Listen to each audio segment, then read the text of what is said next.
Boom. Welcome. This is Andy McCabe. I am a claim doctor. This is the Claim Clinic podcast going live to the Restoration Rebel Facebook page. I have the immense pleasure to have the crew of Stellar eMarketing in the house today. We're going to be talking about modern day marketing, digital marketing, social media marketing. The title of the presentation today is Clearing Up the Confusions of Modern Day Marketing. Dan York is the founder and CEO, correct me if I'm wrong, Yep. Head honcho of Stellar eMarketing. I also have Shana Randell and Carrie Overmeyer in the house. Why don't you guys introduce yourselves? We'll start with Carrie. What's your guys' association to the insurance or the insurance repair industry, contractors in general? And tell us a little bit about yourselves. All right. I'm Carrie Overmeyer. I am general manager of Stellar eMarketing. I have been around this industry for about 4 to 5 years, and pretty much run the show for Stellar eMarketing. So, big boss lady. I like it. Yeah, she runs the show. She's the big boss. We plucked her out of an electric company. She was running for 11 years, Carrie? Something like that? Almost 15 years. Yeah. Almost 15 years. Yeah. So she really runs the show. I just sit around and look pretty, and then, her and Shannon do all the hard work. Wow. But at least you're modest about it. So really a woman's world. All right, Shanna, this is the second time I've had the pleasure of interviewing you. Last time was with our good friend Jonathan Grubb over at United Restorers. That was fun interview, and I know as soon as we got done with that interview, we said, when can we do it again? So here we are. Shanna, what's your story? No, that was so much fun. I love you guys a lot, so we definitely need to do it again. I mean, I think we have a good chemistry, good thing going on. But I'm Shanna. I'm the VP of Sales, so I get your money. No, I'm just kidding. No, it's way, way more than that, obviously. I mean, I really like it because I get to enlighten guys on what we do, and I really like helping people. So what we do works, and so I get to share that with them, and then I get to hear about their success on down the line. So it's a pretty darn good gig. Love it. All right, Dan, last but not least, what's your story, man? Why this market? Why digital marketing? Give us a story. Well, I'll give you the short version because it spans literally from the age of 17 forward. So when I was 17 in high school, I used to work summers doing sewer jobs with my brother-in-law. He was a top salesman in Chicago for doing sewer and drain stuff, and I was in the shitty basements and all that kind of stuff, rodding sewers. Basically, I was the guy, and Dennis, my brother-in-law, was the guy where we were the ones giving you guys the leads. They'd call us first. We'd empty out the basements. Of course, that's in Chicago, so most of the houses have basements and deep ones and old that. And and then finished high school, did some college, and then my then wife had gotten pregnant, and I needed a good job. So I went right back to sewer and drain, and I was right back to it. So I was connected up with that industry then, and it sort of progressed through the years of me being an entrepreneur in different businesses to, and then also at one point, my wife had done marketing for a water damage company in Chicago. So that was sort of married up to it, and I was connected to it from that. But in 2004, I started to get into digital marketing quite a bit because I've been marketing my own businesses since I was 21. And you become like a total pro. And then 2003, 2004 was probably about the time that I just went balls to the wall marketing. And of course, it was digital back then. It started off doing web design, which our company, of course, does not do web design. We don't do that at all. But back then we did. And the first thing that everybody would say is, okay, well, now I have a website. Now what? And so we had to solve that problem. And that turned into doing, SEO and all sorts of other forms of digital marketing, which was a lot different, of course, back then. Whole lot different. So, yeah, and it was just sort of a progression. So this company opened up in about 2009, almost towards the end of 2009, and had just kind of combined all of those skill sets. And and it just was what it was. It just sort of, I'd like to say that it was planned, Andy, but it's not. You just sort of land in the spot that you're in with all your experience, and here we sit, and we're one of the most well-known companies in digital marketing in the water damage industry now. Perfect. So you're just solving a problem. And pretty much. You realize at a certain point that you were better at certain things than the people that you were helping. And so it just made sense. Yeah, you just sort of land there, man. It's, it's like how you end up with who you end up with. Sometimes it's, pure circumstance, and you're like, hey, this is okay. This is working out pretty well. And then this industry has been very good to us. We've been very good to it. It's a great marriage of people. We like it because we're very old school relationship style people. And this industry we found is also like that. I don't want to go so far as to say it's a good old boys network, because I don't think it is. But it is very relationship based.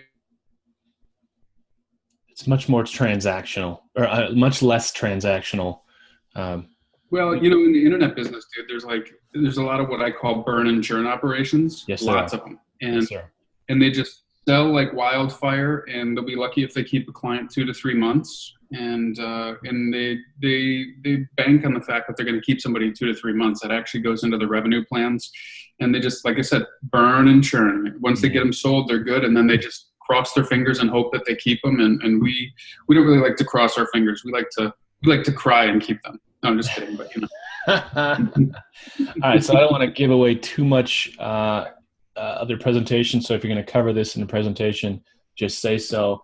But how does the disaster industry, disaster recovery, restoration industry differ from other industries, even construction, right? How does that? How are the two different? And are they different approaches when it comes to digital marketing? Yeah, we're not really going to cover that in the seminar, so it's a good question to ask now, and totally different. I mean, back in 2009, you got to remember what was happening back then. You had the big stock market crash, everybody's going under, and we had construction guys, Andy, I'm telling you, left and right calling us for work. They're like, hey, can you get me business? Can we get you business? And we would turn them down. We were like, yeah, we can't. Like, I don't care how, I can market you till you're blue in the face and take your money, except that I know that it's not a marketing thing right now. I know it's a market thing. Yes. And so we didn't take general contractors or anything like that. We weren't taking deck guys, remodelers, or anything as clients.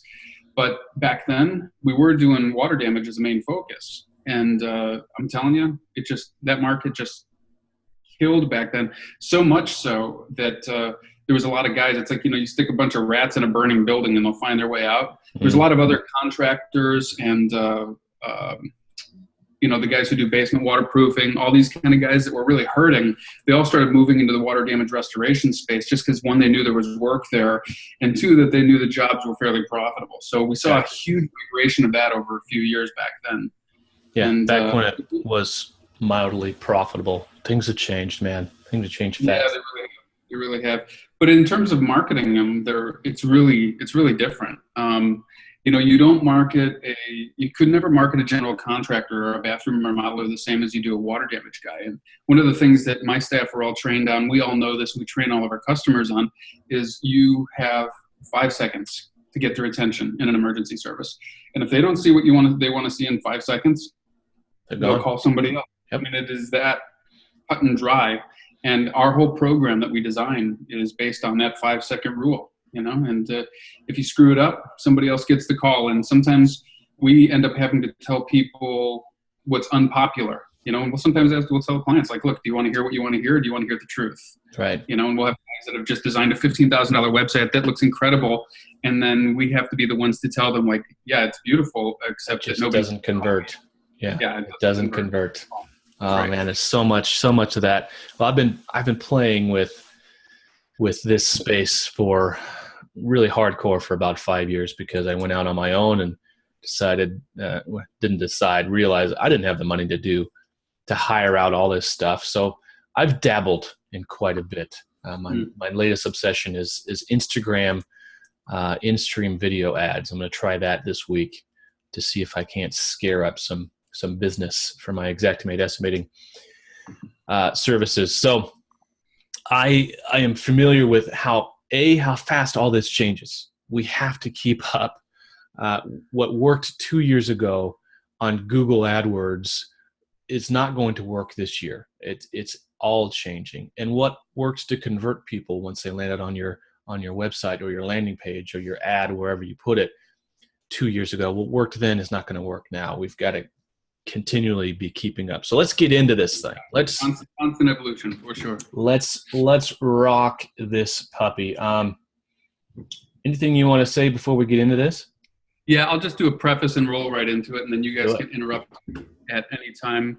Okay. Especially for jokes, because once we start joking, it'll start into a big joke chain and we're all screwed. But, Yeah, and for everyone that's listening in, go ahead and open your chat window. If you have some questions, just post them up, and we'll get to them as we can.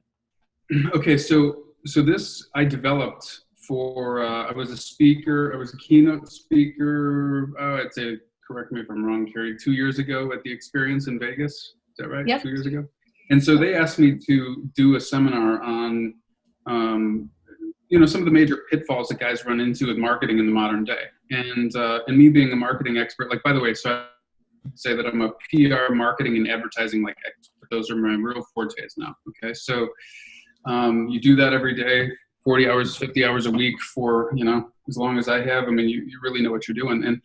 And one of the key things is, well, I'll say that for the first slide, but this was developed for that show, to show guys what they're really missing educationally, because every industry and every sort of specialty, like advertising, marketing, and public relations, it is a specialty. And we weren't taught this stuff in college. No. You know what I mean?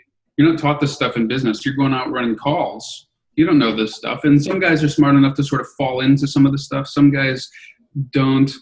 And one of the things that we'll hear back things like this. Well, it didn't work when you're doing a marketing program. Mm-hmm. And we can't say stuff like that, right? We have to generate a return on somebody's investment, because in our business, if you don't generate a return on investment, they fire you. I mean, there's no conversations. They just fire you. Yep. So you're very cold, cut and dry about it. And what it is I'll give you an example. I had a customer in Nassau County, New York. Nice guy who was an IT guy who bought a water damage restoration company that had very bad publicity all over the internet. Didn't know that when he bought it. And our marketing was great.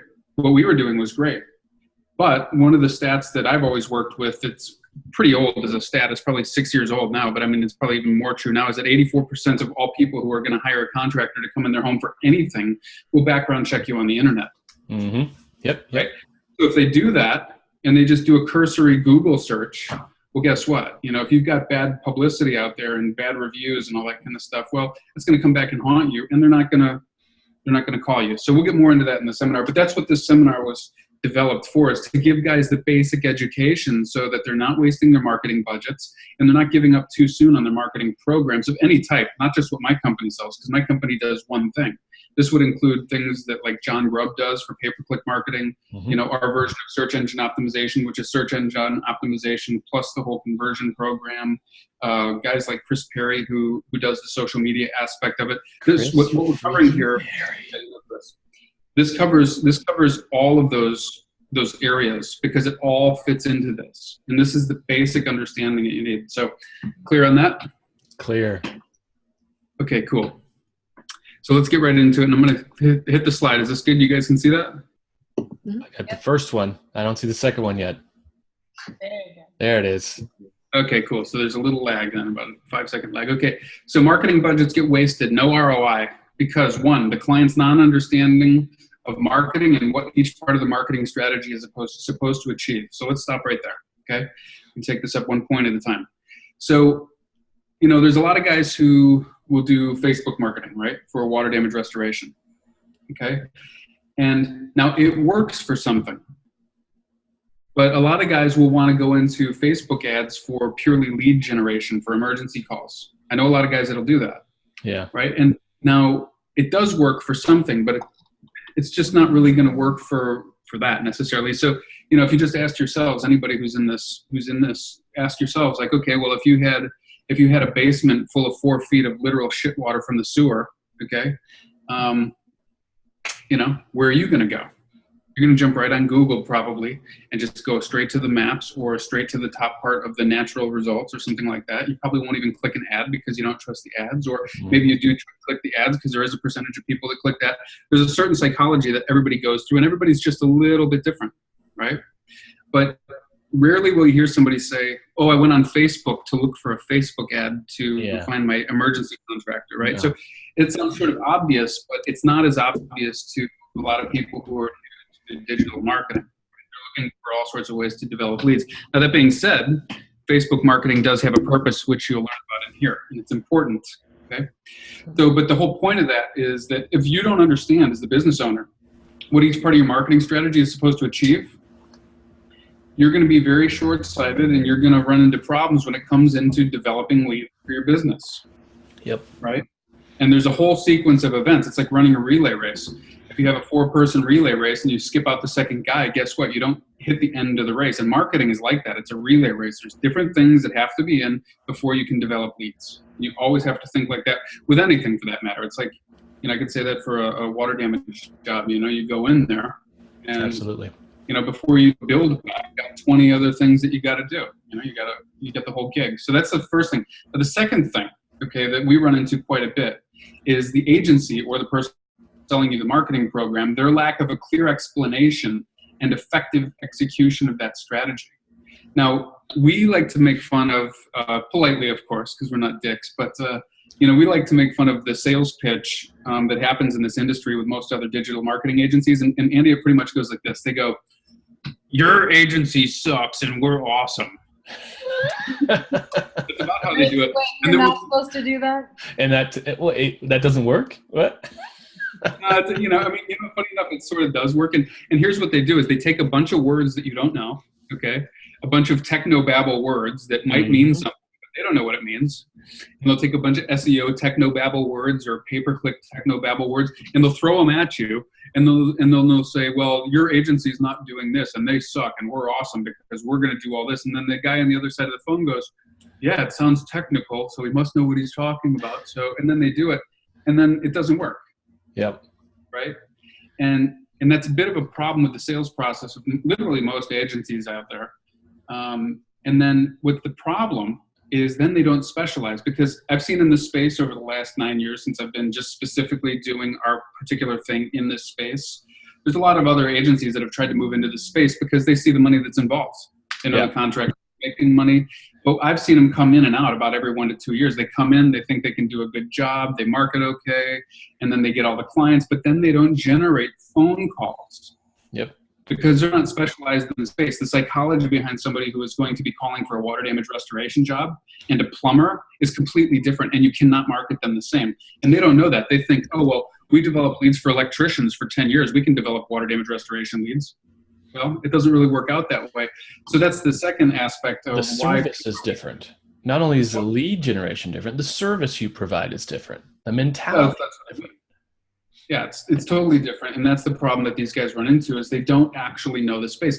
And that's one of the things in my company, like any new staff member in my company, we have a whole training manual on the water damage restoration space, right? Because not everybody that I want to hire comes from the water damage restoration space. But they have a skill set that's really valuable. And we have to train them on the water damage restoration space first. Sure. Because if they don't understand that, they won't be able to effectively market it. And then we're going to be stealing people's money because we're not going to be generating any ROI. And we are definitely not thieves. So anyway, those are the two main reasons that I found in this industry why you're not generating a return on your marketing budget. Questions on that? Yeah, I think that's pretty accurate. Yeah, no one has any. I didn't see any questions. I'm going to go ahead and open up the Facebook page here. Nope, just Mr. Stephen Ardnell, the legend, watching on the Facebook page. So, I feel honored now that I have a legend here. Oh yeah, he's legendary in my mind, at least. All right, cool. Okay, so I agree. So let's go into the 2 points. Yeah, it's just what we found. So, and one of the things I should mention about our company and our mindset is we don't necessarily, like I said, we don't do what's popular. We do what works. Right. And because sometimes somebody, like I said, will want to drop 15 G's on a website that isn't going to convert. And we try to talk them out of it because we know it's not going to work. But that's not a popular opinion to tell people something that they don't want to hear. Right. But that's not our job. Our job is to come in and be the professional and tell you hey, look, you want to get phone calls or don't you? I mean, as simple as that, right? Well, there used to be a time where a sexy website with videos and pictures and all the pop-ups and underlay. I mean, it used to work. It used to be a place to do stuff. But what I saw was this killed everything. Oh, it totally killed everything. And for those of you in podcast land, I'm holding up my phone to the camera. The phone killed everything. A big flashy website is actually a deterrent now, and I'm sure Dan can expand on that. Oh yeah. I mean, it's funny. We had back in, I don't know, probably 2009, I guess at this point, which crazy. It's almost 10 years ago, but I don't know if you guys remember Flash websites that used to have all the moving stuff and all the music. Oh yeah. Those? Well, at one point there was a rivalry, and everybody hated the guys who made Flash. And so there would be guys that had invested so much money on a big Flash website that had all this music and video, and it's so pretty. And you know what happened when people would go on there for an emergency service? It would open up, start playing music, and they'd literally click off and go right back to Google. They're like, I'm out of here. Yeah. And these guys were stuck on it. They're like, dude, this website looks so good. I'm like, yeah, but...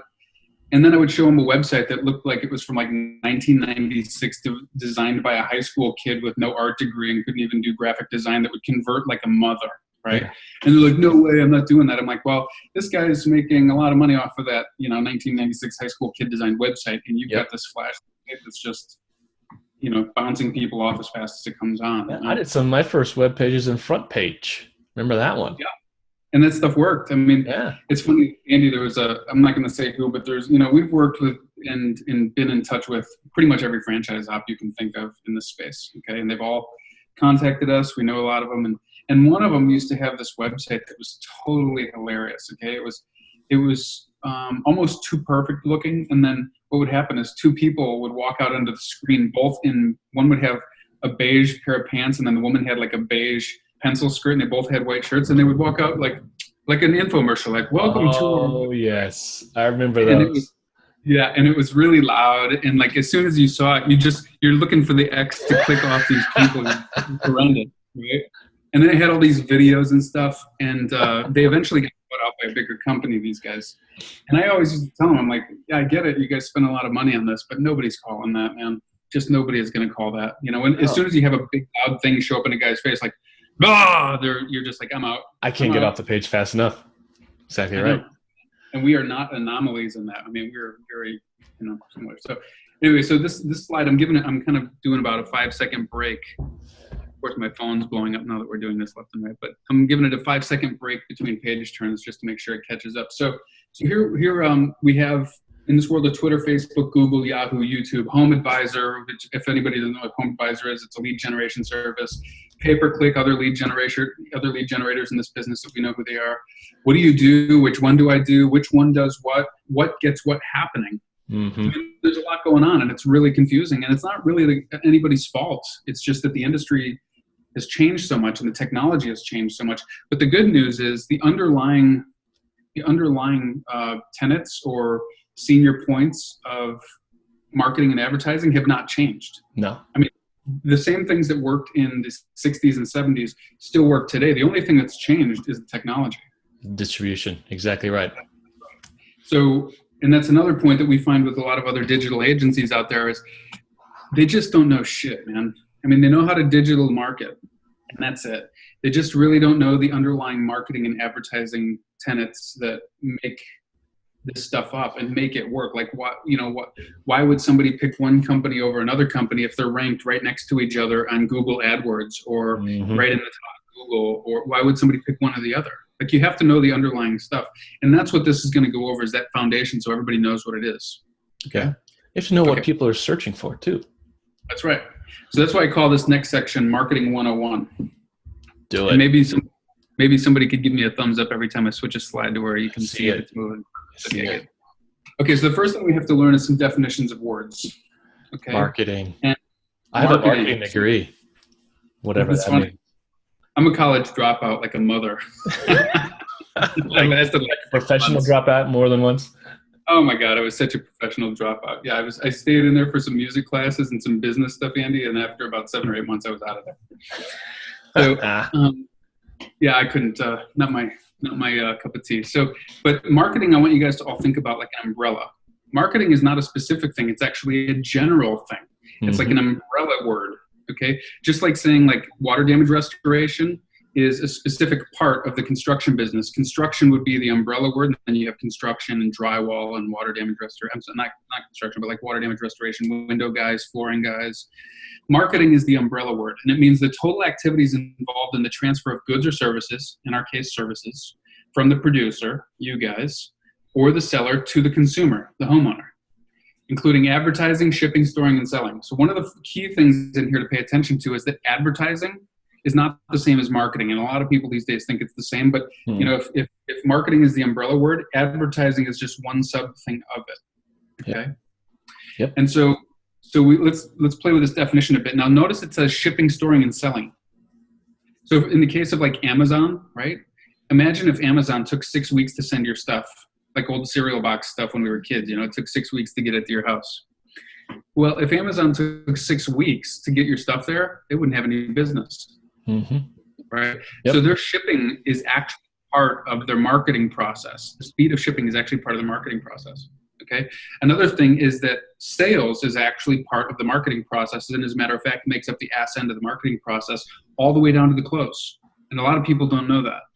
Okay. So, you know, it kills me that there's a lot of people who I know, they'll spend all this money on marketing and advertising, and then what they do is they hire like a shit receptionist / dispatcher, and they talk, you know, they treat the person on the phone like garbage. Well, I don't want to pay somebody $15 an hour. So they get like an $8 an hour person who sounds like crap on the phone.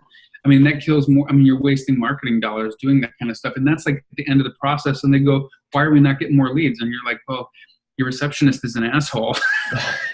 You know, you got to get somebody nice on the phone. Spend the extra $5 an hour. You'll make a lot more money. You guys know Greg Sargent and Greg Sargent Academy? Yeah. Sargent Online Academy. Yeah, he teaches call conversion. So yeah, you know. Yeah, he probably covers. Yeah, I'm sure he covers that. If you have an asshole receptionist, you need to call Greg Sargent. All right, just get my plug in there. Yeah, it's just ridiculous, you know. But I mean, so anyway, marketing is the umbrella word, and the word comes from Latin in the year 1100, Latin mercatus, which means trading things at the market. So of course, marketing comes from literally trading stuff at the market. You know, you want to trade a loaf of bread for some fish. Good. You know, you need some new shoes. You trade a knife for some shoes. That's market. Okay. Questions on that? Nope. Okay, because we'll clear this up in a little bit. Okay, so the next word here is advertising.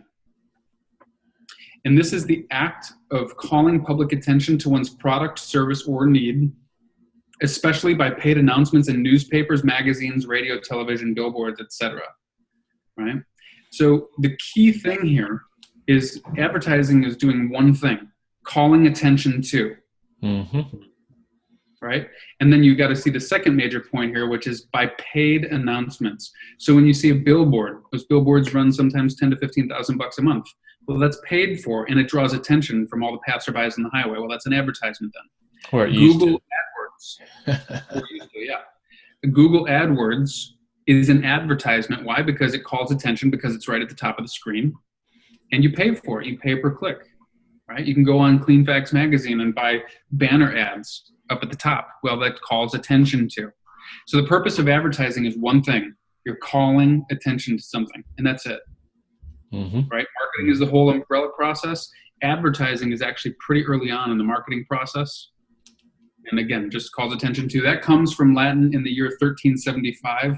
Advertere, to pay attention.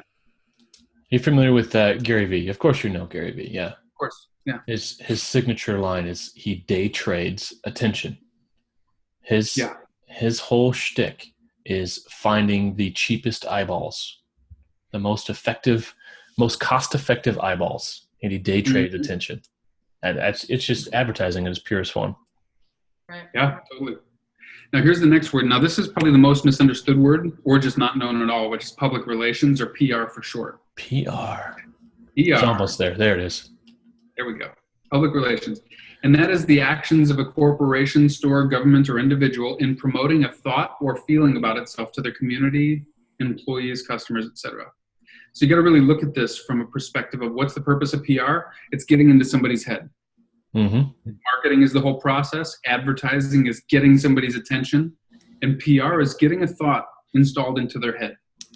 Now, the original definition of public relations, I'll just let you guys know, back in probably the 60s, was good works well publicized. That was the original definition of PR. So you have something good and you publicize it. You do a good service, you publicize it. Now, that happens to be true and very true in this business. Like if you guys have a bunch of bad reviews on Yelp or Google reviews or something like that, people will not call you. So that definition is very effective. Good works well publicized. However, in other industries, it's changed a lot. And there's different sayings that you hear in the PR world. Like there's no such thing as bad PR. Like look at Elvis with his hip shake. He did this real controversial hip shake and made all this money off of shaking his hips. And then you got Eminem and Madonna and all of these super controversial music people where they do something super controversial and then they're a worldwide sensation and they make millions of dollars on it. Miley Cyrus being a more recent example. You know, Miley Cyrus went from being cute little Hannah Montana to being a dildo wearing whatever she does on stage, you know? Yes. And that's not a joke. She wears dildos on stage. I was actually doing that to be actually does that, right? Yeah. And she got so much attention, right? And now and she was trying to change the mindset of her audience. She was doing PR moves. She's trying to change the perception of herself. And in that world, again, there's no such thing as bad PR. Their PR people plan that stuff. However, in that business, it works. In the water damage restoration space, it does not work. You do not want a bunch of bad PR going around about you, right? Because people will stop calling you. Okay? Not as a service provider, at least. Not as a service provider. So the old definition of good works, well publicized, works pretty well. But what you're looking at here is basically just promoting a thought or feeling about yourself. Right? Got it. And one point on this before I move on is that you have to be somewhat creative about this, because I'm going to tell you, most companies that we'll talk to early on in our process will say, well, we're very professional. Well, everybody says that. Right. So you're not differentiated at all. Like every contractor I know says, well, we're professional. We're clean. Well, everybody says that too. I got a truck. Right? I got a truck, you know? We do a good job. Well, everybody says they do a good job. So you can't really do that, because if you're saying the same thing as everybody else, everybody's going to be like, well, I'm not calling this guy. You're not really promoting. It's table stakes. Yeah, and you're not moving the needle at all in anyone's mind. Not at all. Okay, so I'm going to give an example of this in real life and then in business. So we have, in short, marketing, the entire process of getting your service to your customer, advertising all the way through sales, and getting your service actually to the customer. As a matter of fact, part of your marketing process in the water damage restoration space would be getting there quickly. That's why everybody says we'll be there in 60 minutes or less. You know, I know some guys that are trying to get there in 30 minutes, which I don't know how you do that in a city like LA or Chicago or Miami, but you know, that's part of their marketing process is the speed of which you deliver the service. Okay. Advertising, calling attention to your products through usually paid for advertisements. Public relations, getting people to think of you a certain way, how you're thought of. So let's do an example. My staff love this because I always like to do dating examples, and we're going to do a dating example, right? So, and it might be a little, low class, but hey, we're going to deal with it, and everybody can think with it, and you can judge me however you want, Andy. I will. I guarantee I'm judging you right now, and I haven't even heard what you had to say. Oh no, you're not. Everybody does. Okay, so let's look at the dating process, and we're going to take a woman in this instance, and we can do a man too, but I like the woman one a little bit better. So a woman wants to get out in the market and find herself a husband, right? So the first thing we're going to take a look at is advertising, okay?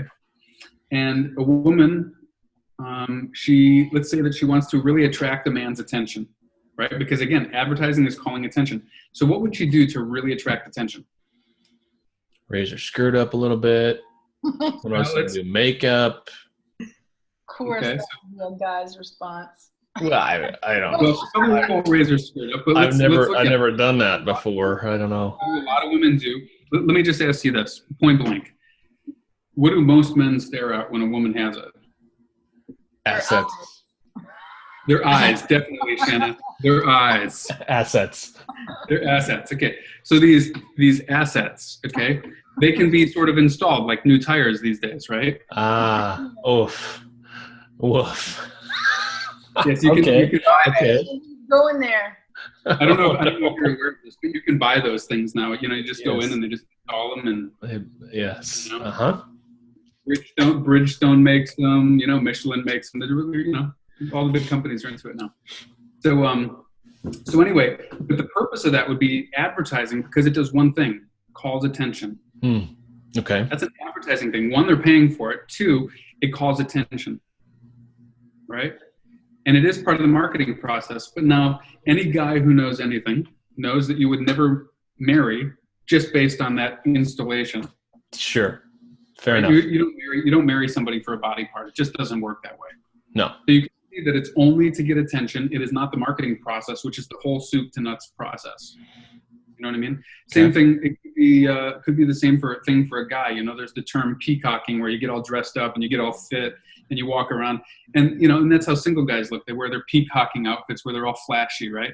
But what happens when they get married? They get a little gut.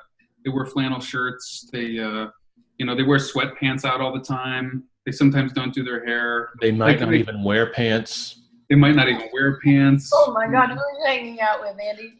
Well, you can only see me from my waist up. Oh, yeah. Yeah.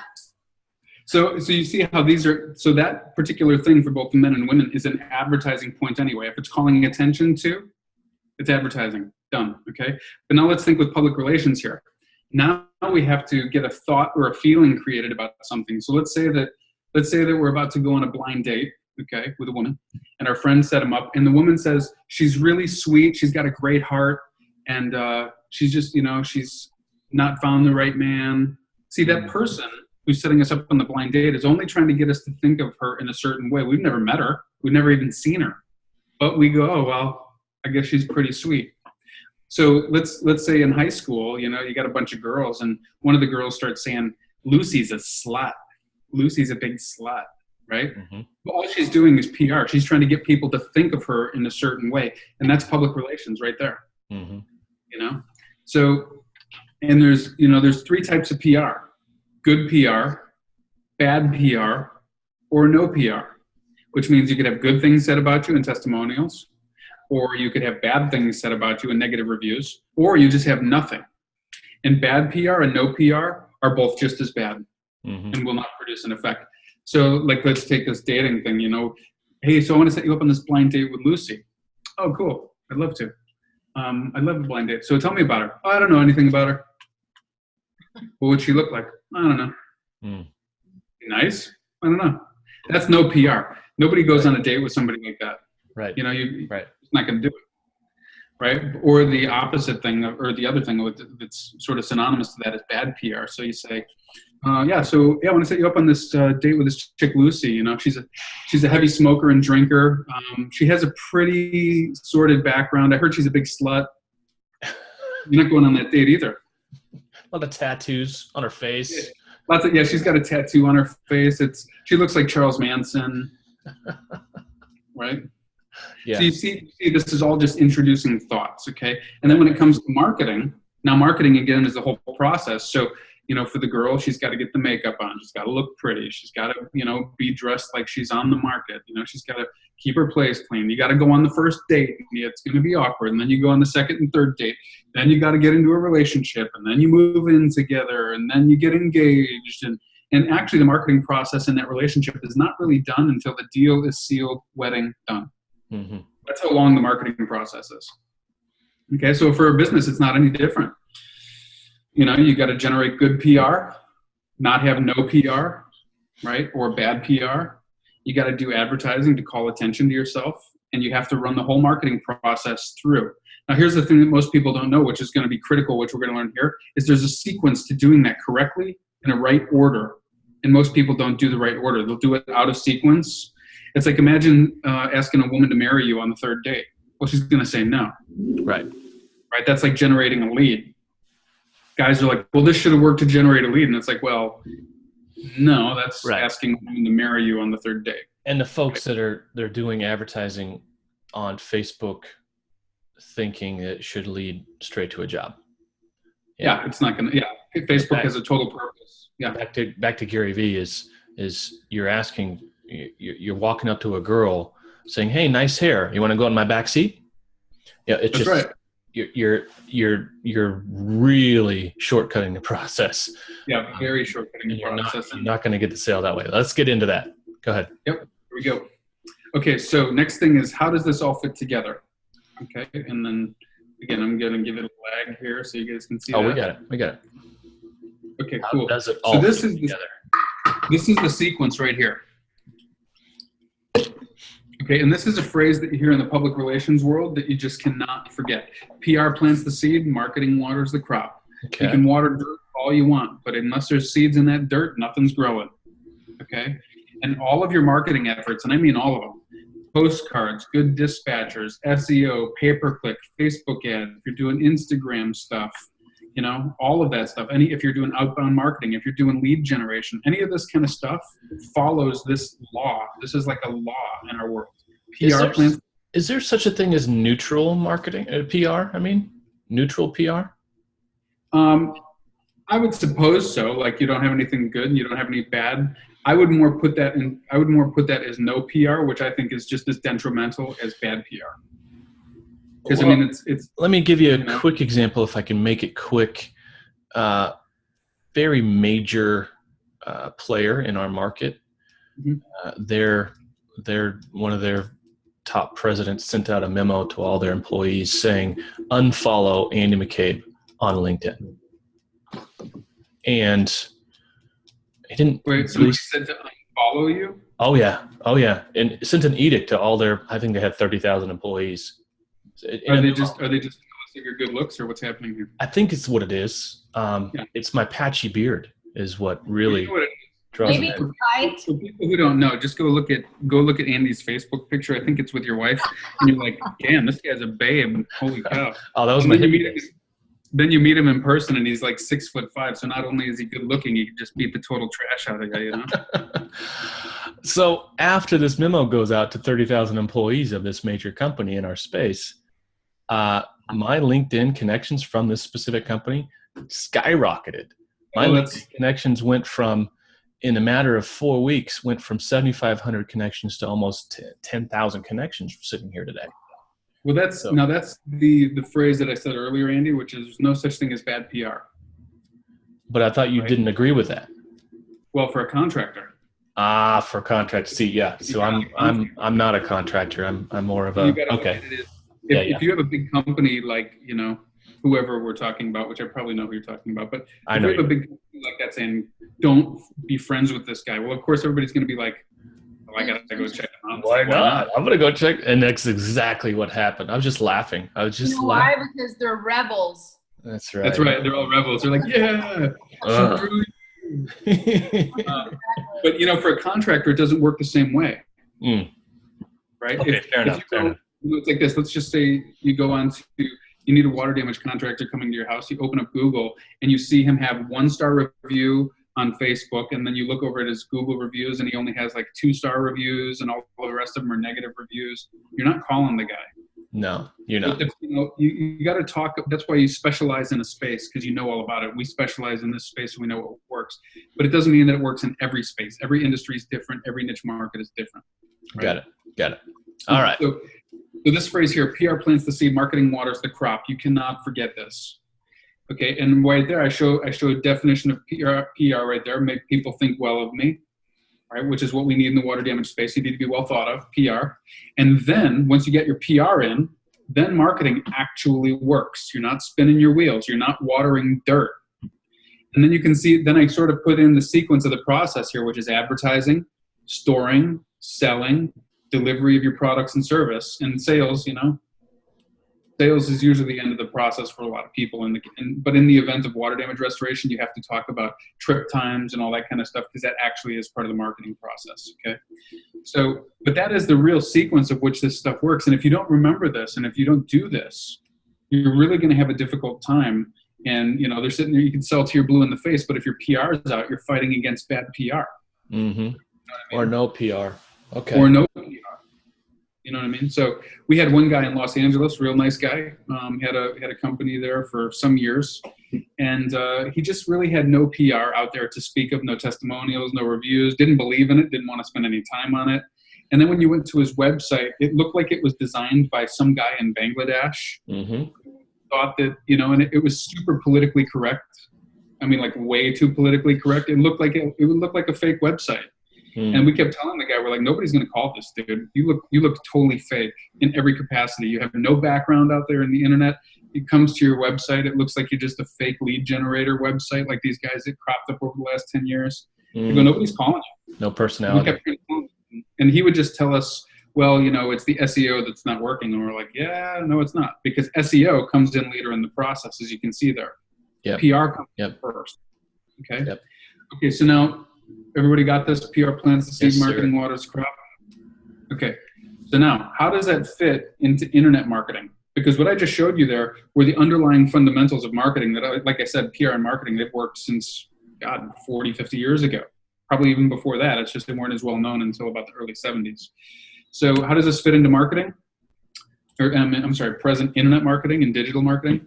This is how. Marketing is your website, search engine optimization, Angie's List, corporate website, etc. Advertising is Google pay-per-click ads, lead generation companies, Angie's List, and you'll see why some of these are listed several times later. Okay. Public relations, getting your thought into their heads, is Facebook, Google reviews, BBB, Angie's List, which is listed for a third time. We'll get into that later, etc. So you can see each one of these things actually has a purpose. And when contractors call me and say, hey, which one should I do? I go, well, you should do all of them. Mm-hmm. You should. Like, we all know that in the business world, we all know that the BBB is a private company, has nothing to do with the government. But the average consumer does not know that. They think it's a government agency out there to protect you. It's just not. But it doesn't matter. Who cares? They think it's that, so you want to spend your time on that. Yep. Right? Angie's List has changed dramatically in the last 1 or 2 years. It's a publicly traded company that's always been looking for how to turn a profit. And, they did ad models, and now they're doing all these other models. But it did have some PR out there. People did think of Angie's List in a certain way. You know what I mean? Google reviews is probably one of the top things. Yelp is okay. I just had a guy ask me this yesterday, as a matter of fact. Yelp is, let's just ask the four of us in this group here. How many times do you actually go on Yelp and read reviews? 0. This many. 0. Maybe I'm going to a restaurant. Exactly. No. The only time I read Yelp reviews is when it's thrown at me in my feed when I'm looking for something else. And I'm like, oh, well, I guess I'll read that review. Yeah, and Yelp is not really successful at that stuff. I think they thought they were going to be a lot bigger than they were going to be. But Yelp does have one thing going for them, and that's Apple devices. Because Yelp, if you turn on an iPhone or an iPad and you download their Maps application, there's no Google reviews in that Maps application. They use Yelp. Okay. So that's one thing that Yelp does have, is that one traffic form.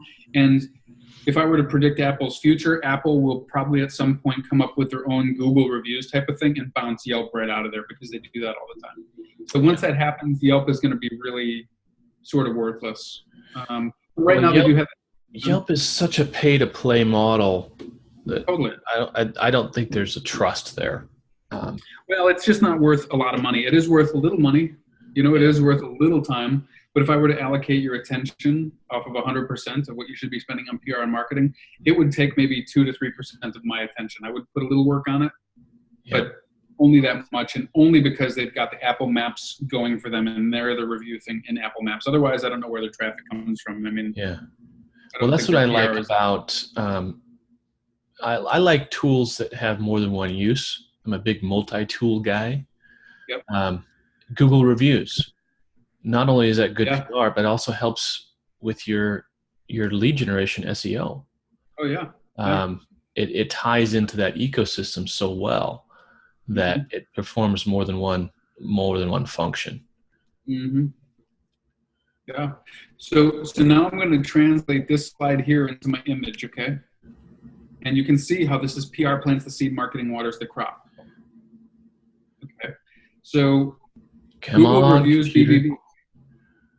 You guys see it yet? I don't see it yet. There it is. Oh, you just came back. Oh, that's okay. Got it. Okay. So remember, PR is putting a thought in there. Okay. Some sort of thought about you. So we have Google reviews, BBB, and Facebook. Are they going to generate leads? No. But I'm going to tell you what, if they're out and they're not where they should be, or it doesn't exist, or they're bad, the rest of that process that you see under that umbrella just is not going to be as effective. If it's effective. It's going to suffer. Yeah. And this is where guys don't know the relay race and they don't spend the time on this kind of stuff, you know. Facebook has a purpose, but it's not necessarily generating phone calls. No, right? no, it's not. Now we get into your, now that's the PR process, you know, get an A+ rating on BBB, handle your negative reviews. You know, there's one website these guys are total criminals that I'm going to talk about. They're called Ripoff Report, okay? And you guys can go Google the owner of Ripoff Report. He's a total criminal, has full-time security around his house because he's had so many threats in his life. Wow. But yeah, they're an extortionist company, and I bumped into them a couple of times in my career in my companies.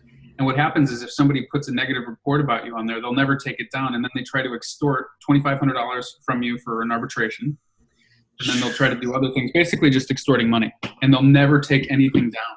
Wow. And they have a very high-ranking website, and it's really bad damage done by that. But anyway, you can go Google the owner of the company just out of morbid curiosity, and you'll see the guy's a total criminal. But it does produce a thought for the right person. Now, most people that are looking at any company, they'll go into the reviews and they'll see, oh, wow, it's 17 good reviews and 1 bad review.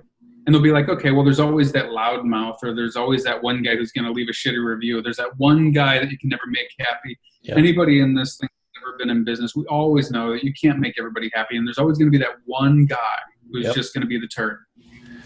So you just let him be the turd. Now, that you don't want is the one that's probably going to go to that one review and pay attention to that instead of the 17 reviews. Exactly. Right?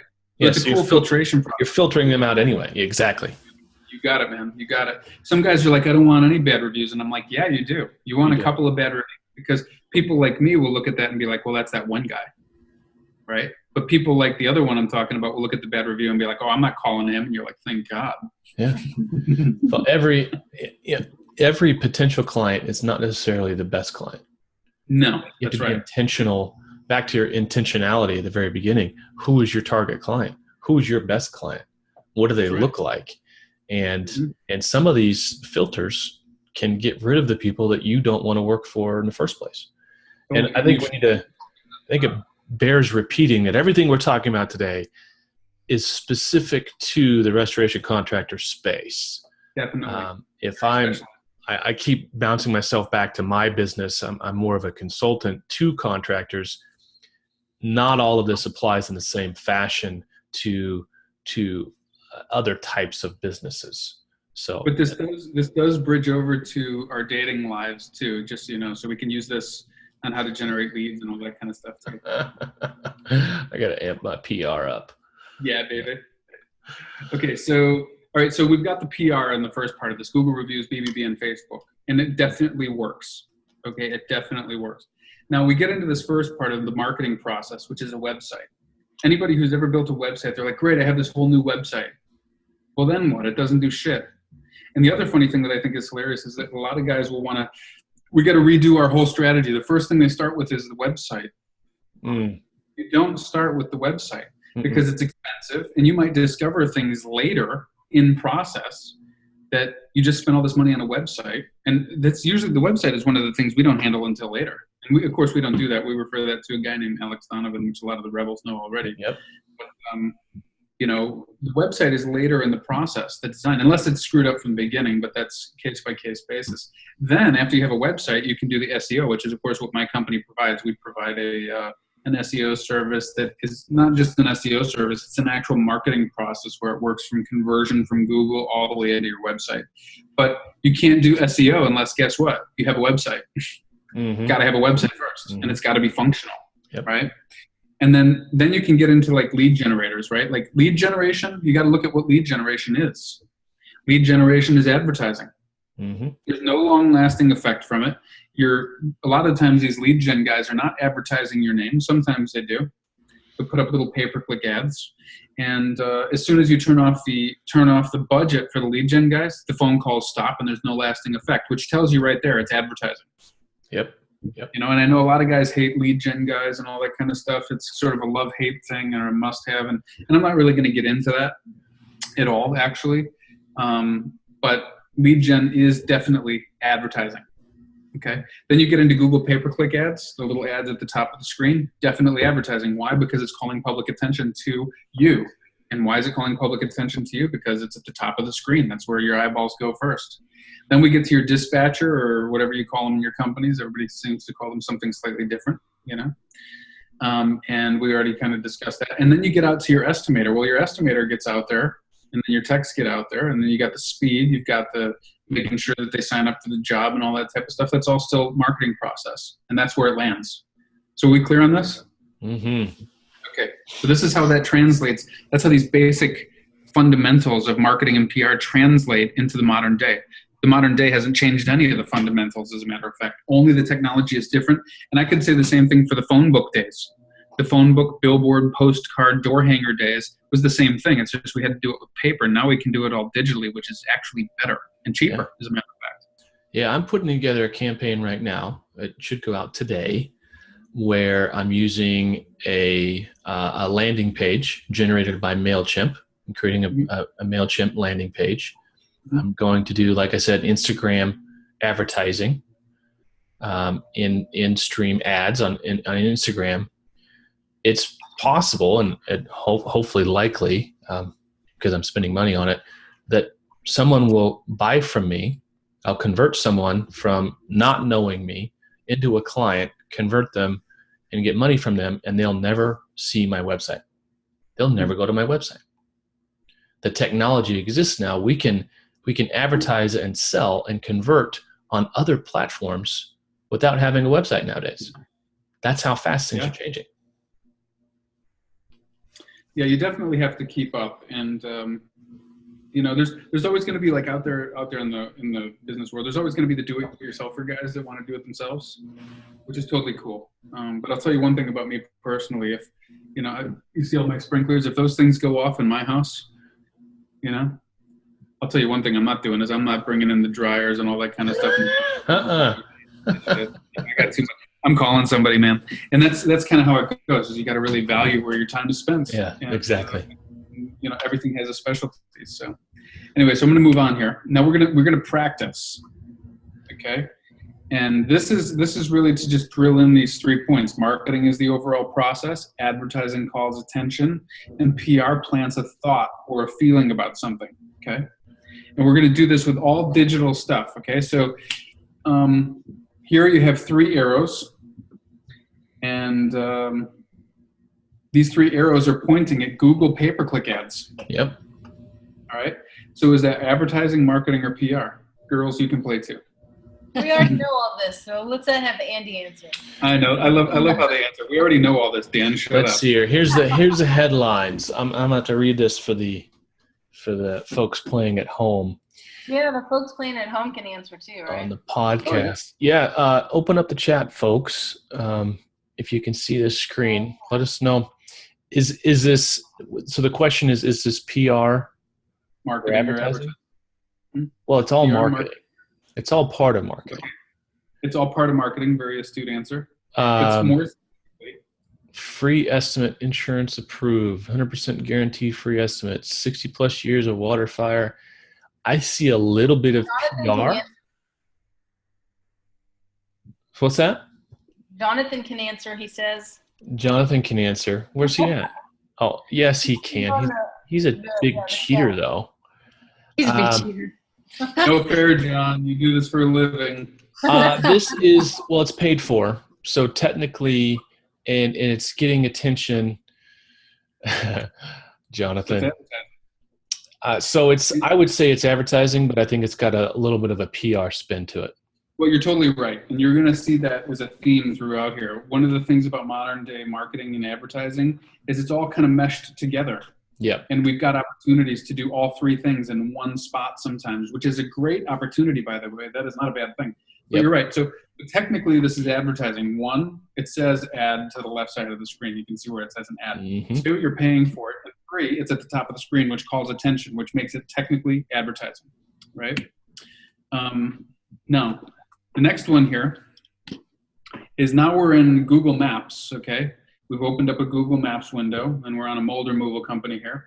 And so we've got mold, we've got Drymore, Rytech, and 911 restoration of human.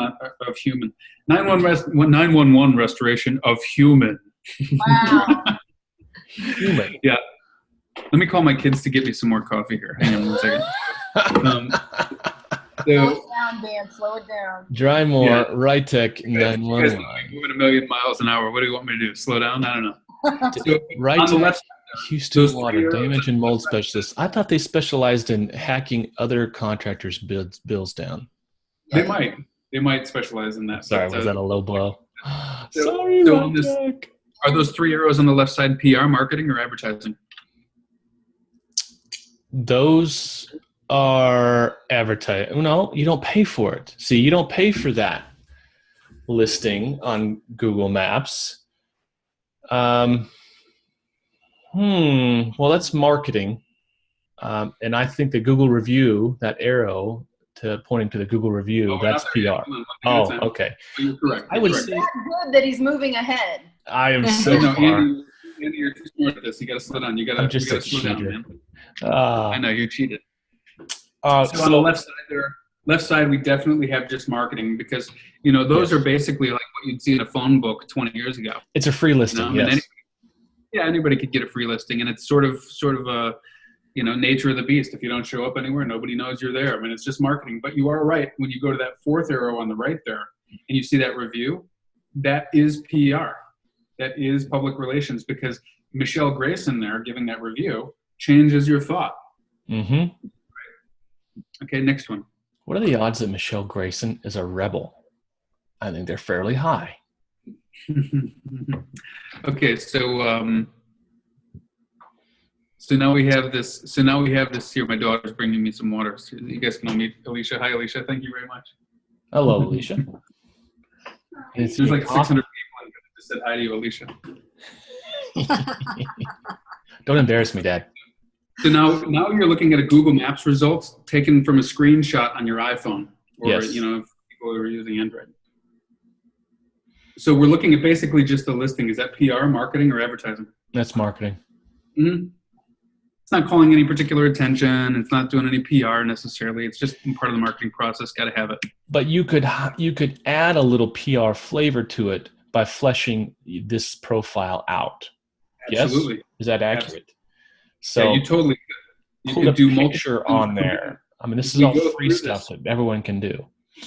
Yeah, well, as we go through this more, you'll see that you can achieve all 3 things, and 2 things in some spots, but 3 things on some pages all at once, which is a big opportunity. Okay, so this first arrow on the top, is that PR, marketing, or advertising? Advertising. That's right. It's at the top of the page, gets the first eyeballs, calls attention to, and you're paying for it. Boom, it's advertising. Now we're down to the map listings there. Let's go to those 3 map listings there here in Houston. Are those PR, marketing, or advertising? Marketing. That's marketing. Now, if we want to look a little deeper into that, as you've kind of been doing, Andy, we have these reviews in there. Well, those reviews and those listings are PR. Mm-hmm. But the listings themselves is just really just marketing, okay? Now we go down to what they call the organic or natural listings, which are the quote unquote unpaid for stuff. And you have the top 3 listings there. Are those top listings, or I'm sorry, top 2 is what you guys can see. On the top 2 listings there, PR, marketing, or advertising? Advertising and PR. I'm waffling. It's actually not advertising, it's marketing and PR, but it's actually marketing from a very technical standpoint, because if you don't show up high in the listings, you don't get the calls, and it's sort of a necessary evil to be in the natural listings like that. So it's marketing. It's the same as in the old phone book days. Yes. If you weren't in the phone book, you didn't get calls. And what they do, they called their name AAA Bob's Plumbing, so that you were AAA in at the top of the listing. Yes. It's the same. And there's still companies that do that for some unknown reason. Well, it's dinosaur thought, but it's the same thing. So we're just talking about marketing, but there is PR involved in there, because you do get the opportunity to give credibility statements in there and in those little descriptions, and that is also PR. Yep. A lot of style points. Okay, so now we're on the next one. We're straight up in the Google natural results. So we scroll down past the ads in the map, and we're in the natural results. Okay, and the BBB page there, we've got this guy in Chicago called Water, Mold, and Fire. We've got Yelp. We've got Yelp again. Now, are all of these listings marketing, PR, or advertising? Well, the Yelp ones would be PR. Because you don't pay Yelp to advertise for you. they resell you back to yourself, if that makes any sense. But now you're going into Yelp. Don't talk about Yelp because we haven't clicked into their page yet. We're just talking about these Google natural results. Okay, so if this best water damage repair, the top one right there, right? They didn't pay for that ad. Yelp did. So it's advertising from Yelp, but it's not advertising from best water damage. No? Well, yeah, but we're looking at Google natural results here. We're not looking at an advertisement. We're just looking at Google natural results. Okay, so it's marketing. It's marketing. That's the right answer. Technically, it's marketing. Is there PR moves in there? Probably. Sure. But from a tech standpoint, just being in here, again, it's synonymous to being in the phone book, and you're looking at marketing, period. Right. And all y'all listening, if you haven't pulled up your own webpage recently on your phone, I invite you to do that. Yeah. And then do a Google search for what you think people are searching for in your market. And just do that. It's amazing how many people will go straight to their website, straight to the SEO, straight to the paper. I mean, they'll go straight to the advertising without realizing where they sit. It's important that you know where you sit first. Jonathan, I think Shana, last time we interviewed with Jonathan Grubb, I pulled up my website and I was just embarrassed. So I have to talk a bunch of guys off the ledge when I say, okay, can I pull up your website? I'll look at it and I'll go, sometimes I'll go, and then and they're like, I go, do you want me to give it to you straight? And they're like, do you want some time to absorb this? Yeah, Shana's well known for making men cry in this industry. She just does it. She's total hardcore. Oof. Okay. Sorry, I sidetracked. Okay, so now this next one we have is now we're in an iPhone screen again. This is a mobile screen you're looking at, but we're in Google reviews on mobile. So are we looking at PR, marketing, or advertising? It's all PR. All PR, baby. We got 68 reviews. They're good ones.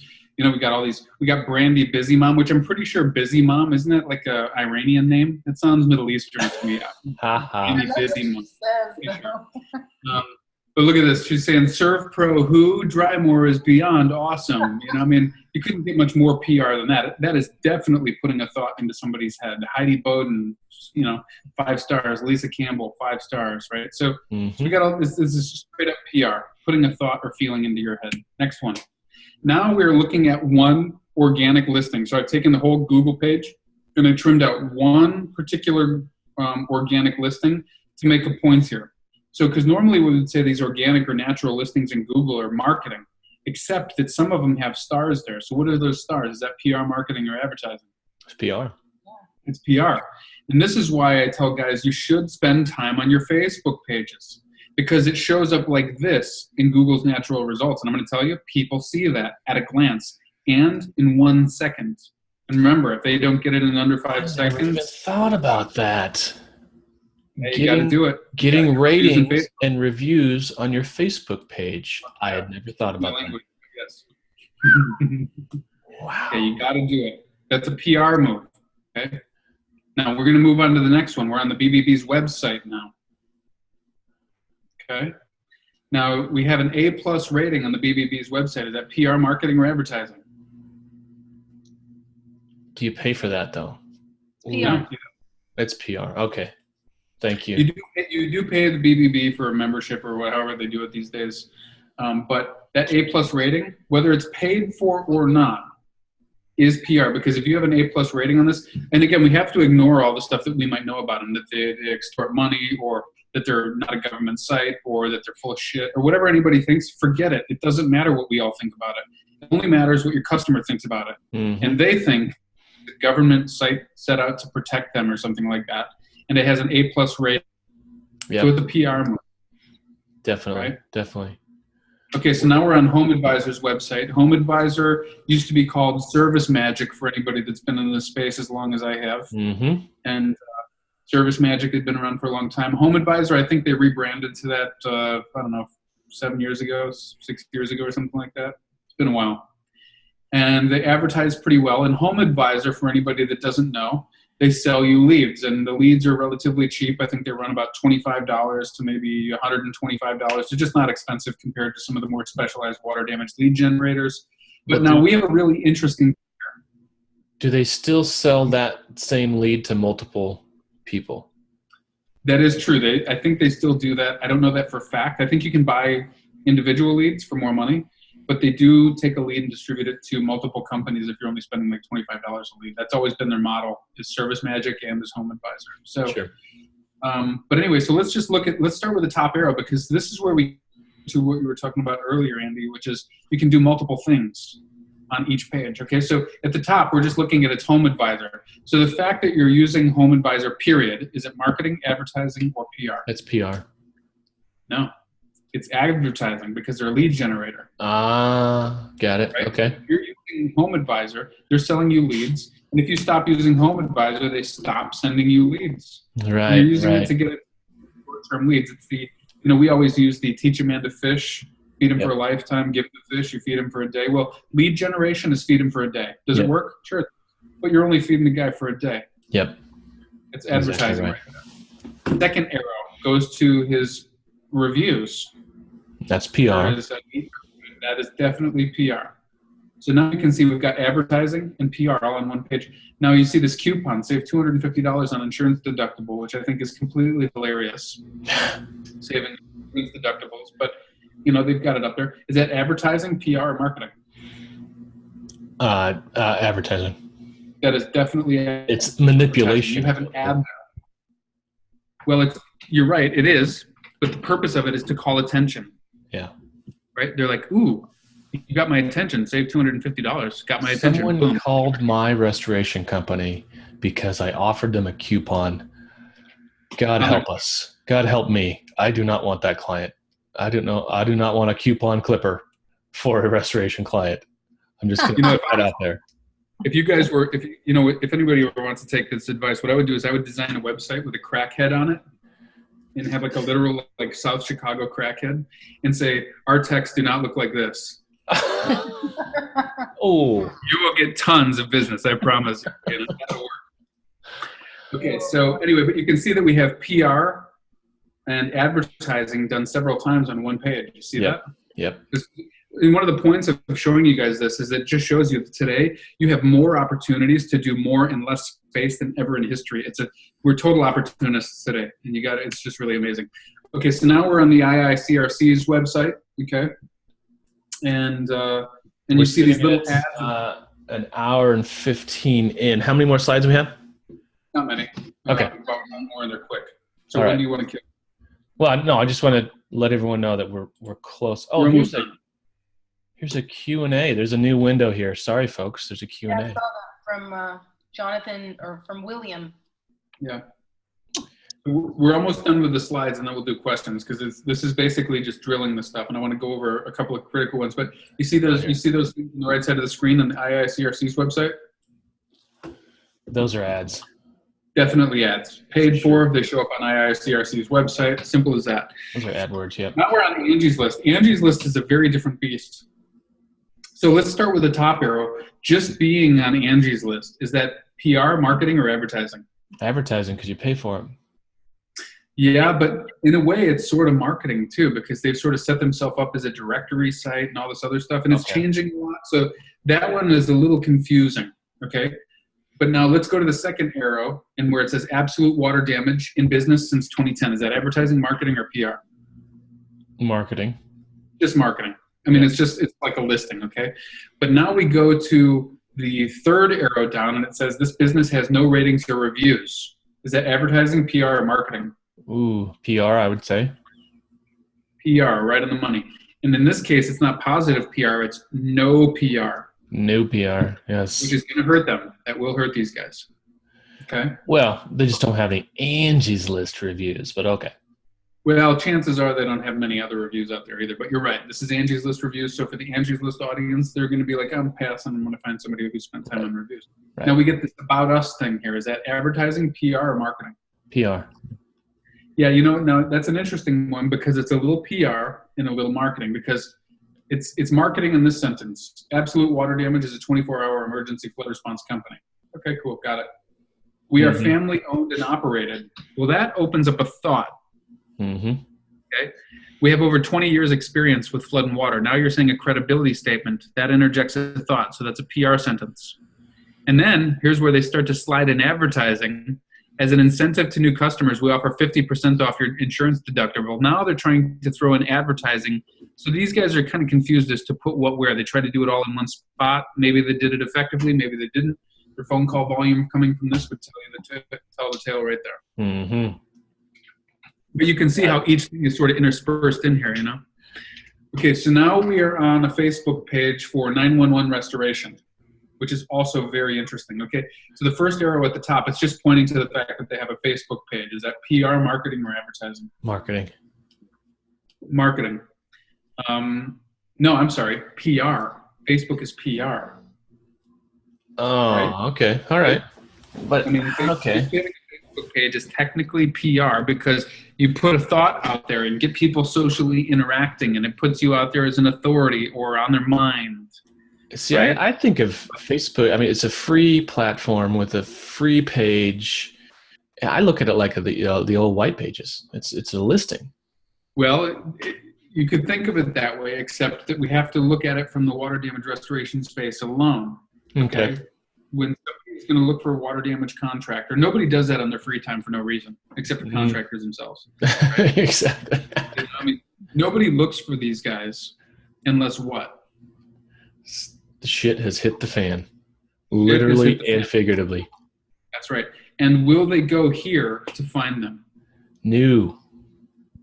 Not really. But why would they go here?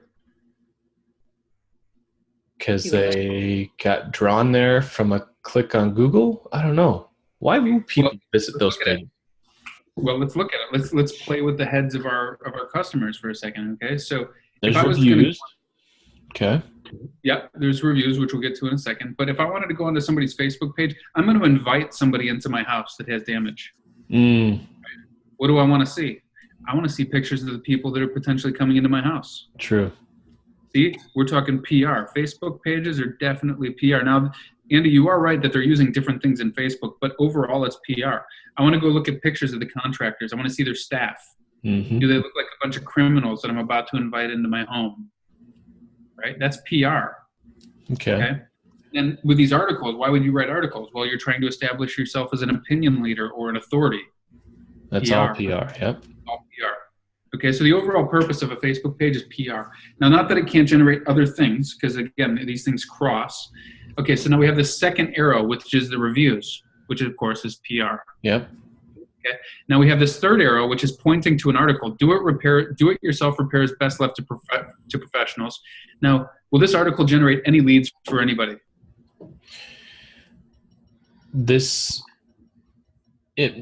No, it's all PR. That's right. We're talking about an emergency service. Nobody Googles for articles about do-it-yourself stuff when they have an emergency. Okay. The whole point of that is to, somewhat establish them as a credible authority. Yeah, you're establishing brand credibility, maybe some top-of-mind awareness, but I'm not a big fan of trying to play that game for a long term, especially in this industry. It's just PR. That's all it is. Yep. It's definitely not going to generate the calls. And I'm trying to move fast because I don't want to make this too long. Okay, so now we have somebody's water damage page on Twitter. Is this PR, marketing, or advertising? Oh, dear God. It's the dog from Up. Yeah, so is this PR, marketing, or advertising, this Twitter page for Water Damage Company? This is just PR. And it's... Notice the question mark, Andy. Yeah, the answer here, Andy, is I have no fucking idea what this is. No idea. This is why I go.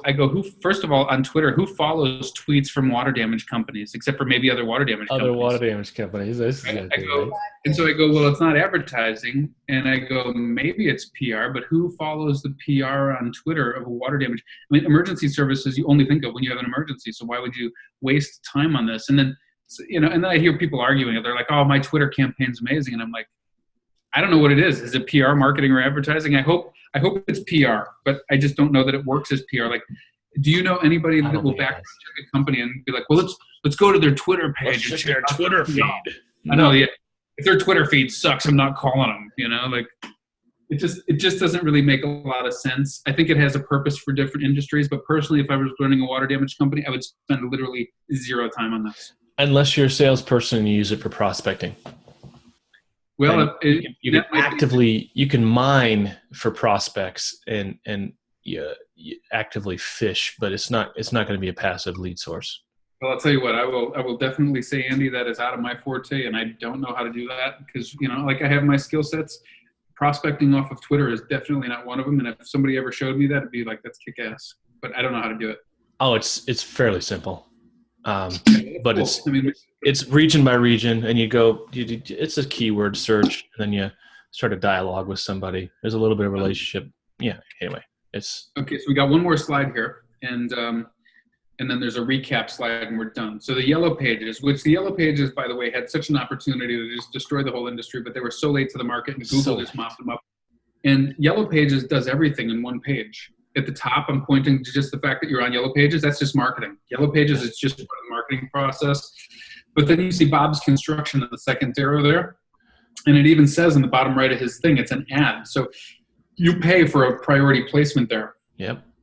So that's an advertisement. You get more eyeballs. It's attracting attention. It's an advertisement. And then on the right there, you see Dry Fast USA, when towels won't do. Also an ad. So they basically crammed their whole page with ads to get attention. And then the natural listings that they have, Moore's Restoration and Roto-Rooter and Midwest Remediation, and all these other companies, those are just marketing. Yep. So they've also jammed PR in there because you see stars there. So they have PR, marketing, and advertising all done on one page, which is going to be the common thing that you're going to see over and over across platforms. You have to know which is which and when to use what and what works where and in what order, which leads us to our recap. Marketing is the whole umbrella process of attaining customers and getting your service to them, the A to Z, all the way through the sales process. Advertising is getting people's attention, usually with paid ads. Public relations is making people think in a certain way about you. PR plants the seed. Marketing waters the crop.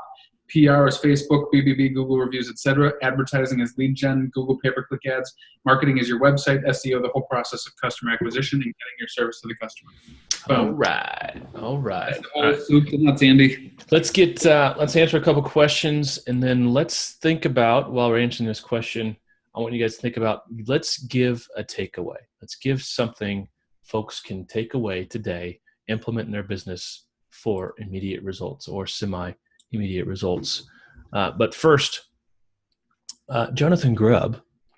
This is Jonathan's passing on a question from the Facebook page. Okay, here we go. Dan, are we able to collect different customer reviews from the same mobile device, or will using the same devices somehow flag Google? I'm not sure I understand that.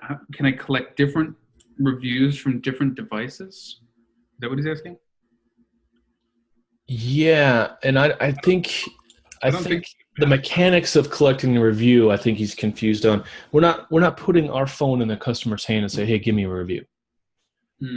Correct me if I'm wrong, but my take on it is, the review comes after the sale, right? When you're done at the end of the process, the end of the marketing process, you're asking for that review because that's your PR going forward for the next sale, not necessarily for this client.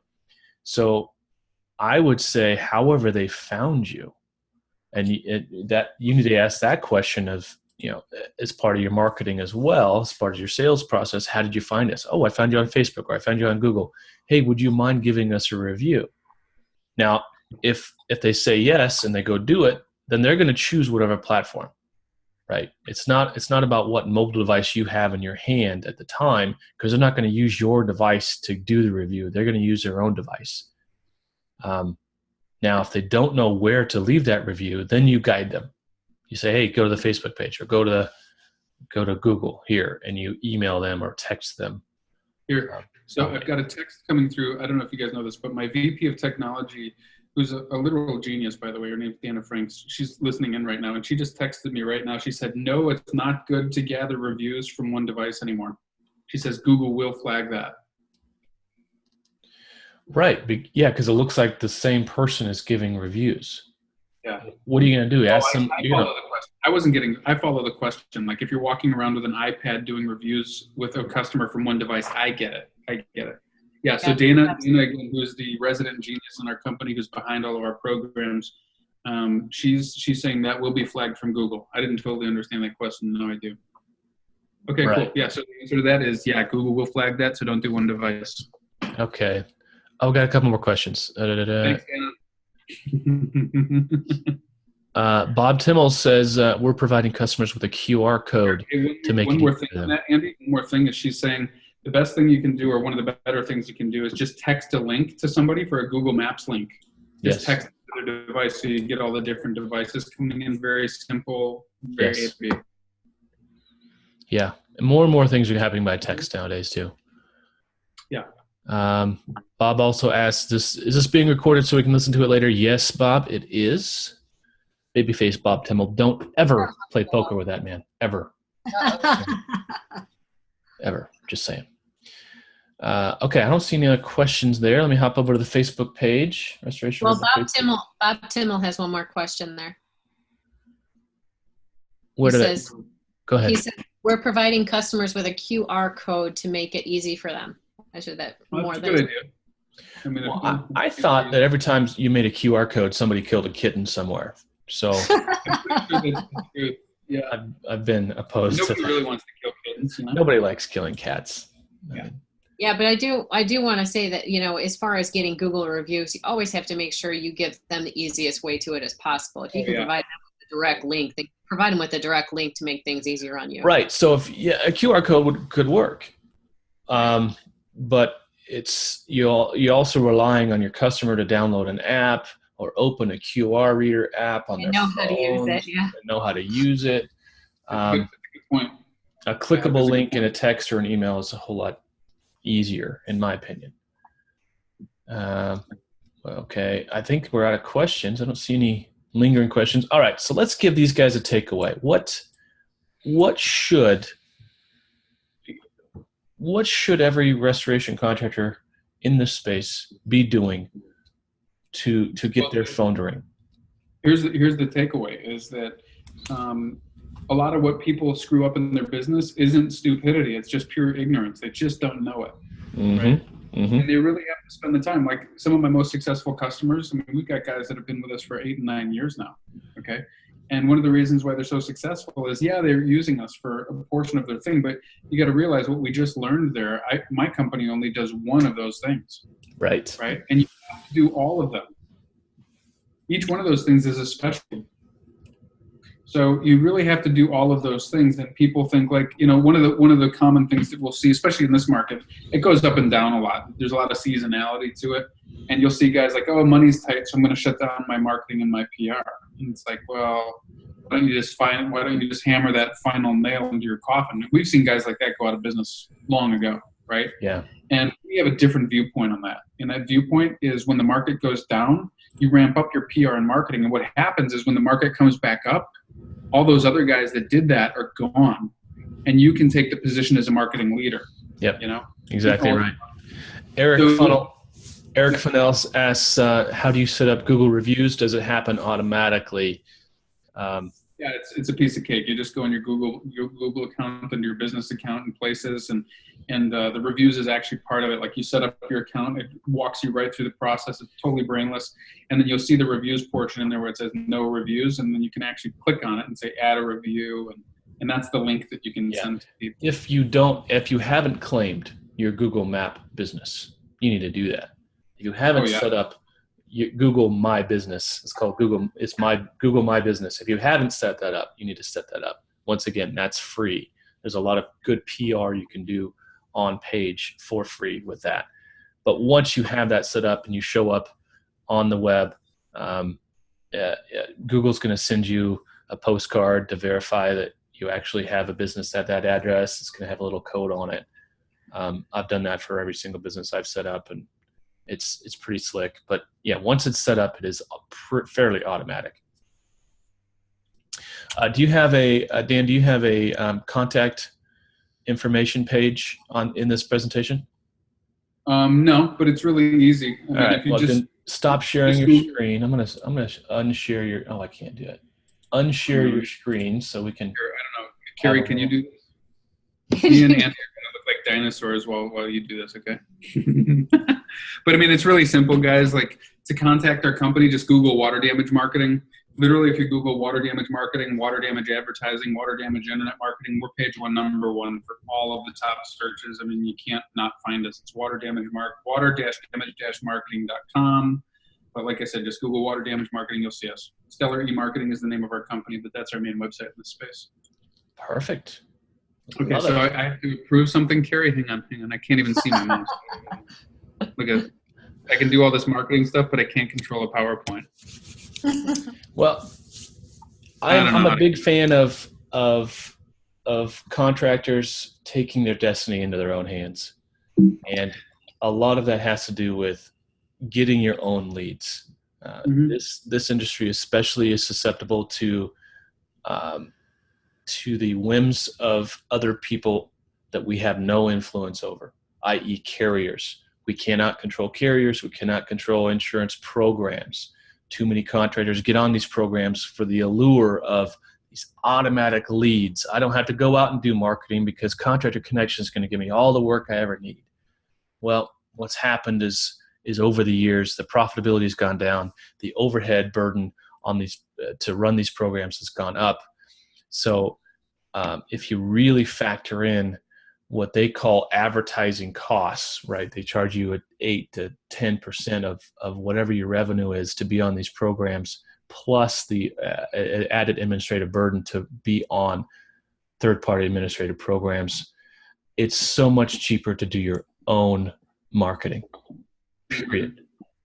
Oh, well, and that's the other thing is you got to, the way I look at it is two things. Like, I have two lawyers. I have a corporate attorney and a tax attorney, right, for tax purposes. We got our CPA, and but knowledge-wise, I don't have any weak spots, and I don't want to specialize in all these things because I want to hire these people. But I don't like to have weak spots that come back and haunt me. And that's how I would tell. If I was going to say one takeaway, and why I'm going over this education of stuff for guys, because this is the understanding you need to have. I'm not telling you need to do it all internally, because factually, for you to hire a pay-per-click guy, an SEO guy, a web guy, and a Facebook marketing guy is going to cost you hundreds of thousands of dollars a year, and you actually don't need to do that. Right. But you do need to understand the underlying fundamentals of it all. Okay, so I don't know what's happening with this. Nothing's happening. I just took control. Now we have all four of us up here. I want to say thank you so much for coming on. You guys reached out and said, hey, can we come and talk about marketing for contractors? And I said, absolutely. You guys were all at the Restoration Rebel Summit in Nashville in May, which I feel was a great event. Absolutely. Your support of restoration contractors is phenomenal, and there's no question who you fight for, who you work for, and I appreciate that very much. I hope you guys stay involved in all the groups. And what else? What else we need to say? We're going a little long today, but last words. You guys get the last words. I guess that's it. But if I would love to do this for the conference next time. If you guys need anybody, because this is critical stuff that we're going over. Like, if you don't understand this stuff, you literally lose money. You're wasting your money on marketing and advertising, not knowing this. And always happy to go over this over and over. In our universe, an educated customer is a good customer. We do not want stupid customers that don't know what they're doing. Because then you make those decisions. Like, I hear from a lot of guys, and they're like, "I've just been through this before, and it doesn't work," and all that. And you have to go through all that, and it's just a lot of heartache down the line. If you knew it and you know what's going on, and you know what to look for in a company, then you won't make those mistakes. So that's very important. Absolutely.